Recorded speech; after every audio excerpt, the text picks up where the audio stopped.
Welcome all. इस lesson में हम इंटेरोगेटिव सेंटेंसेस किस प्रकार बनाते हैं WH फैमिली के साथ। WH का मतलब who, whose, whom, when, which, why, where, what, how। तो इनका हम यूज़ देखेंगे इंटेरोगेटिव सेंटेंसेस बनाने में। इंटेरोगेटिव किस प्रकार से बनाए जाते हैं हम पहले जो लेक्चर हैं उनमें देख चुके हैं। उन्हीं इंटेरोगेटिव्स के साथ इन सभी का यूज़ करना हम आज देखेंगे और इसके लिए मैं उम्मीद करता हूं कि आपने जो पहले लेक्चर हैं उनको ध्यान से सुना होगा और उनके नोट्स भी बनाए होंगे, तभी ये यूज़फुल होंगे। अदरवाइज़ अगर हमें टेंसेस या ऑर्डिनरी टेंसेस नहीं आ रहे तो ये प्रॉपरली यूज़ नहीं होंगे। और जब भी हम किसी से मिलते हैं आपस में तो प्रश्न बहुत करते हैं, आप कहाँ थे, आप कहाँ पे जा रहे हो, आप इंग्लिश कहाँ पे सीखते हो, आप इंग्लिश क्यों सीखते हो, आपने मार्केट में किसको देखा। तो इस प्रकार से हम प्रश्न बहुत करते हैं। और बोलने में तो हमें कई बार बहुत ज़्यादा प्रॉब्लम यही आती है कि हमें क्वेश्चन नहीं करना आता, सीधा सीधा बोलना आ जाता है लेकिन प्रश्न नहीं करना आता एकदम से। तो वहाँ पे प्रॉब्लम आ जाती है किस प्रकार से क्वेश्चन बनाएं। जो पहले हमने लेसन किए हैं उसमें हमने अब तक जो प्रश्न के लिए इस प्रकार से सीखा है, क्या यह पेन है, इज दिस अ पेन, क्या आप इंग्लिश सीखते हो, डू यू लर्न इंग्लिश, क्या आप आओगे, विल यू कम। अब हम प्रश्न का दूसरा रूप देखते हैं, क्या आप इंग्लिश सीखते हो, आप इंग्लिश क्यों सीखते हो, आप इंग्लिश कैसे सीखते हो, आप इंग्लिश कहाँ सीखते हो, आप इंग्लिश कितने बजे सीखते हो, आप इंग्लिश कब सीखते हो, आपने मार्केट में किसको देखा, आपको मेरे बारे में किसने बताया, आप क्या कर रहे हो, आप कौन से सेक्टर में रहते हो। तो इस प्रकार के प्रश्न हम नॉर्मली करते हैं। इसकी फॉर्मेशन और भी हो सकती है, ये एक आइडिया है। इनके लिए हम क्या यूज़ करेंगे, तो इनके लिए हम WH फैमिली यूज़ करेंगे, अभी जो हमने लेसन में भी स्टार्ट किया है। वाई क्यों, वेयर कहाँ, व्हाट क्या, whom किसको, when कब या जब, ये टाइम के लिए भी यूज़ होता है। which कौन सा, who कौन, whose किसका या किसकी, how कैसे, with whom किसके साथ।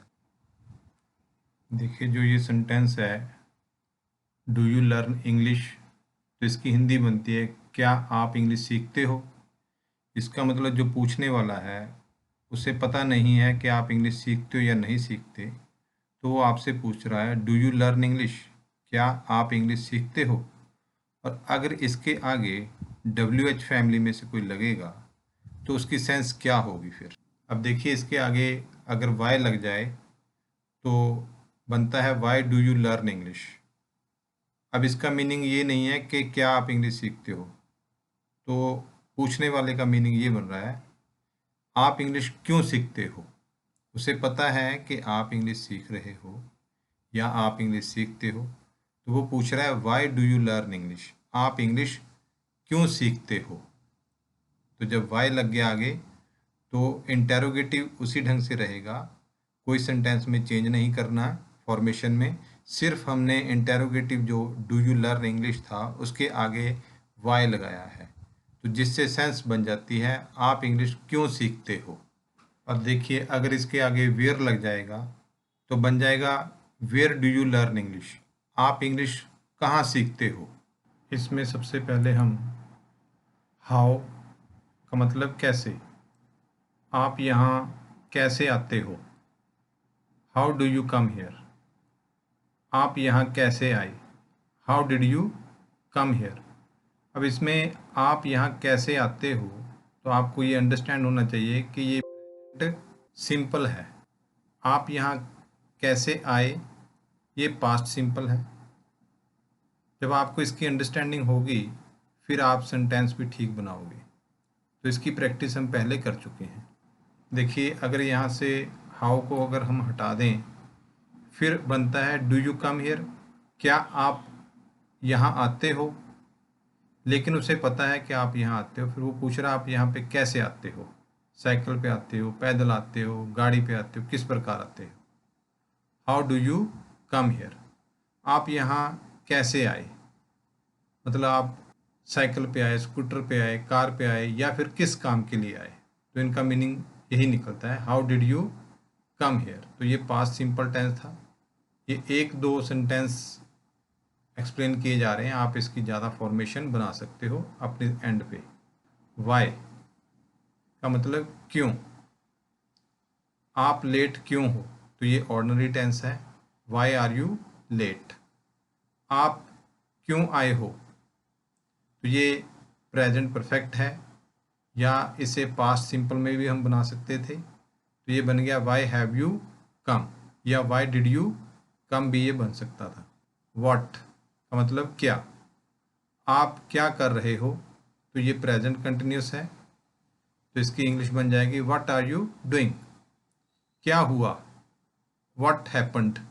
तो कुछ फॉर्मेशन इस प्रकार से भी बनती हैं डायरेक्ट, व्हाट हैपेंड। व्हेन कब या जब के लिए यूज होता है। आप कब आए, व्हेन डिड यू कम। आपने 10th कब पास की, when have you passed 10th class, या when did you pass 10th। Where कहाँ, आप कहाँ रहते हो, ये प्रेजेंट सिंपल टेंस है, वेयर डू यू लिव। आप कहाँ हो, ये ऑर्डिनरी टेंस है, वेयर आर यू। हु कौन, कौन आया है, तो इसको हम प्रेजेंट परफेक्ट में बना रहे हैं, हु हैज़ कम। आपको किसने बताया है, हु टोल्ड यू, या फिर who has told you. Whose किसका या किसकी, यह पेन किसका है, हुज इज दिस पेन। ये ऑर्डिनरी टेंस है प्रेजेंट में। किसके पेरेंट्स आए हैं, तो ये प्रेजेंट परफेक्ट एक्टिव है, whose parents have come. Whom किसको, आपने किसको देखा, हुम डिड यू सी। आप किसको कॉल करोगे, इसको हम फ्यूचर में बना रहे हैं, हुम विल यू कॉल। नेक्स्ट है विद हुम किसके साथ, आप यहाँ किसके साथ आते हो, with whom do you come here. Which कौन सा, आपका पेन कौन सा है, विच इज़ योर पेन। आपकी मनपसंद किताब कौन सी थी, इसको हमने पास्ट ऑर्डिनरी टेंस में बनाया है, which was your favourite book. Next है इन विच कौन से या कौन सी, आप कौन से सेक्टर में रहते हो, in which sector do you live. तो इस प्रकार से इसमें हमने WH फैमिली को देखा है। लेकिन सबसे इम्पॉर्टेंट इसमें यही बात आ रही है कि अगर आपको पहले जो लेक्चर हैं वो समझ में आए हैं, या आपकी इतनी अंडरस्टैंडिंग है कि इंटेरोगेटिव सेंटेंसेस किस प्रकार से बनाते हैं और किस प्रकार से हम डिसाइड करते हैं कि ये प्रेजेंट है, पास्ट है, फ्यूचर है, फिर आगे सिंपल है, कंटिन्यूस है, या परफेक्ट है, या परफेक्ट कंटिन्यूस है। जब इसकी अंडरस्टैंडिंग आपको अच्छे ढंग से होगी तो ये फॉर्मेशन भी आप बड़े आराम से बना लोगे। अब इसमें एक एक दो दो सेंटेंस मैंने आपको एक्सप्लेन किए हैं आइडिया के लिए। आप अपनी तरफ से हाउ के, वाई, ये WH फैमिली के 5-5, 10-10 सेंटेंस अपनी तरफ से बनाएं। अगर आपके पास में कोई बुक है तो उस एक्सरसाइज को भी करें। अब इसका बेनिफिट क्या होगा कि आप अपने और अपने मम्मा के साथ या पापा के साथ या ब्रदर सिस्टर या किसी के साथ कन्वर्सेशन बनाएं। क्वेश्चन आंसर पहले हिंदी में लिखें, फिर उसको इंग्लिश बनाएं, फिर उसका आंसर हिंदी में, फिर इंग्लिश में। तो इस प्रकार से आप प्रैक्टिस कर सकते हो डिफरेंट सिचुएशन की। क्योंकि हमने देखा था कि इंटरोगेटिव में जो आपकी हेल्पिंग वर्ब है वो आगे लगती हैं, और अगर हम WH फैमिली को हटाएंगे तब भी आपके जो हेल्पिंग वर्ब है वो सेंटेंस के बिगनिंग में रहेगा। और कुछ केसेस ऐसे हैं जिसमें हेल्पिंग वर्ब आपको नहीं दी हुई, सीधा सेंटेंस बन रहा है, जैसे क्या हुआ, व्हाट हैपेंड, जैसे किसने बतलाया आपको, हु टोल्ड यू। तो इसमें डायरेक्ट आ गया। कुछ फॉर्मेशन ऐसी भी होती हैं जो ये राइट है, रॉन्ग नहीं है। तो आप इसकी प्रैक्टिस करें और सेंटेंस फॉर्मेशन ज़्यादा बनाएं। सुनने से ऐसे लगता है कि मुझे आ गया है, लेकिन आप जब खुद प्रैक्टिस करोगे फिर आपको क्लियर होगा ये फंडे सारे। तो इसमें अब आपके पास में जो ये सामने स्क्रीन पे दिखाई दे रहा है, आप पहले इसकी हिंदी लिख लें एज इट इज़ और इंग्लिश बना के आप देखें, फिर आपके पास में आंसर तो इसका है। इंग्लिश लिख लें और हिंदी लिख के देखें, फिर इस प्रकार से आप क्रॉस चेक कर सकते हैं। उसके बाद अपनी तरफ से आप सेंटेंसेस बनाएं। Take care, respect parents.